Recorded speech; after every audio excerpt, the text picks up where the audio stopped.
What is up, guys, and welcome to my fanfiction of The Amazing Spider-Man 3 If It Had Happened. Let's get straight into it. The film starts where Spider-Man surrounds a gang of thugs. He'll web them up before beating them brutally. He doesn't pull his punches or crack any jokes because this Spider-Man isn't amazing. We cut to 5 years later. That was back then, and this film will take place after the events of No Way Home, as a title card on the screen will remind us of this. We do learn that Peter now has his own apartment after getting enough money from the money that Jameson paid him at the Bugle. Peter is also still dealing with Gwen's death, as we'll see by a picture of her laying on the mantelpiece. All Peter has right now is Spider-Man reevaluating what he said in No Way Home, as he doesn't have any time for Peter Parker stuff. Spider-Man is his one escape from that pain. He thought he had gotten over it, but he hasn't. So Peter will put on the Spider-Man mask and swing out the window. Spider-Man will arrive at the scene there, and he swings there when he sees that a lot of the thugs are wearing ski masks. They're all huddled near a shipment of stolen goods and trying to steal it. Spider-Man will crack a few jokes as he knocks the thugs out. Even though Peter Parker is slipping away, Peter is really in his element as Spider-Man. He is the most welcome that he's ever been here, and he'll take down the thugs, but one of them manages to escape.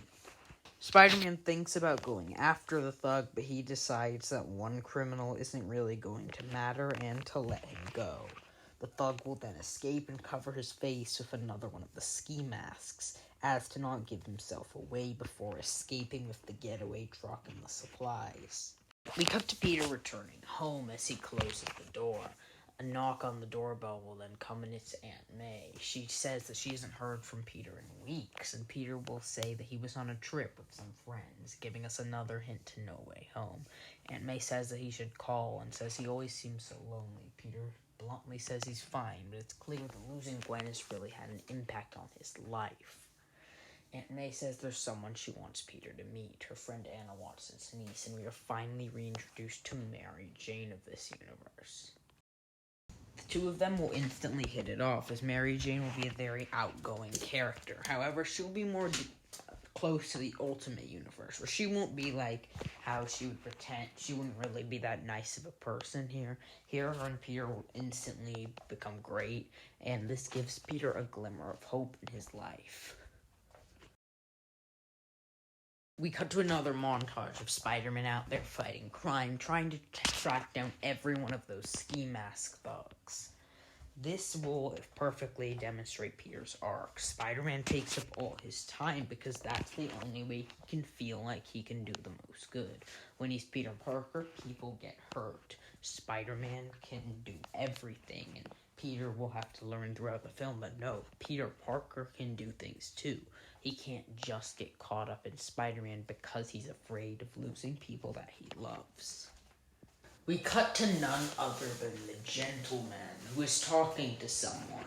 After showing up in 2 post-credit scenes, he is finally making his presence known.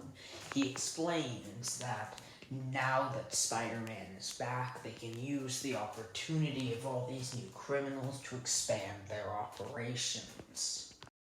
Harry was arrested for being the Goblin, and the gentleman is using him to achieve his ends. He is revealed to be talking to Donald Mencken, and says that he wants him to move up the timetable. Mencken explains that they are not ready, but the gentleman will threaten him, saying that he made him CEO of Oscorp so he could make good decisions. He will be controlling him unless he refuses to follow the orders, and Mencken agrees before leaving the room. We cut to that same man in the gang with the ski masks, and eventually his name is revealed to be Flint, Marco. It's revealed that Marco cares a lot about his family, which is why he pulled off the jobs to provide the money for them. Flashbacks will show Marco losing custody of his child to his wife, who says she can't put up with his way of doing business. In the present, we now know that Marco is trying to get his son into the education system, but he can't as money is too tight. The gentleman says that he wants Marco to use these special talents of his to kill Spider-Man. Marco refuses, saying he'll never do that. He never wants to hurt anyone. He was just robbing the bank to provide for them. He just wants a second chance in life. The gentleman smirks and reveals a tape recording with Marco's family being held hostage, and says that Marco is going to kill Spider-Man, or they will die. Peter will parallel Marco's arc as they both are trying to bury their problems. Peter in being Spider-Man, getting rid of the Peter Parker side, and Marco will be doing the same in his life as a criminal, but they both want an out. But the gentleman refuses, saying that Marco is going to kill Spider-Man, and then he promises to let him go. Marco has no choice but to agree as he walks out of the building. We cut to Peter on his first date with Mary Jane. There will be signs of it, but it won't really be like a date, as further films will expand their relationship. Instead, Peter is just trying to let go and have fun, and Mary Jane is with him. The two of them decide to watch a movie, and Peter will realize that he is starting to develop feelings for her. While they're doing this, nothing else matters.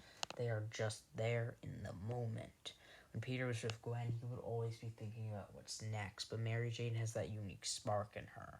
However, this will be when Peter's struggle starts to come into play. He doesn't want a replacement for Gwen. He's not sure if he can be with Mary Jane, because he wants to just hang on to Gwen. The memory of her is enough for him. But before this can be continued further, a noise can be heard from behind them, and Mary Jane screams out. Peter tells her to go get help and then runs off to change into Spider-Man.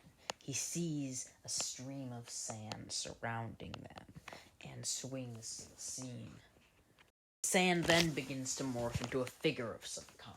Spider-Man is confused and tries to judge his surroundings, but the figure says that he's really sorry and rams Spider-Man into a wall. Peter tries to catch his breath, and the figure says to call him the Sandman before attacking again. Spidey's never faced a foe like this before. The Sandman can phase through anything, so Peter's going to need to get to safety. He swings to a lamppost, and Sandman yells to come back here. Marco judges the surroundings. He doesn't want these other innocent lives to be hurt in the process, so he grabs the person closest to him, who is Mary Jane. Spider-Man screams her name and thinks, "Not again," as he swings after the Sandman, getting them to somewhere without any other people there, and Sandman places her down safely before the battle continues. The Sandman eventually is forced to escape, and Spider-Man places Mary Jane down safely before swinging off. He has already learned, and he thinks that the Sandman looks familiar, but he can't quite put his finger on it. A girl there named Felicia Hardy, as we saw in the first two films, will be there on the scene and watching this all happen. And then we will come to the close of Act 1.